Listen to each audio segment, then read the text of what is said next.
প্রজাপতির সাম্রাজ্য এটা, এখানে অন্যায়ের কোনো স্থান নেই।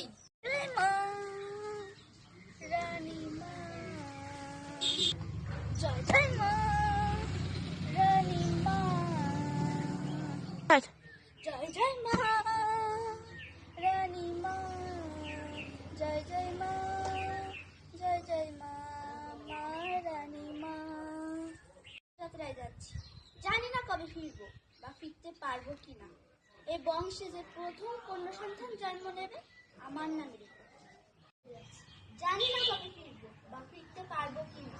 এই বংশে প্রথম যে কন্যা সন্তান জন্মাবে তার নাম আমার নামে রেখো।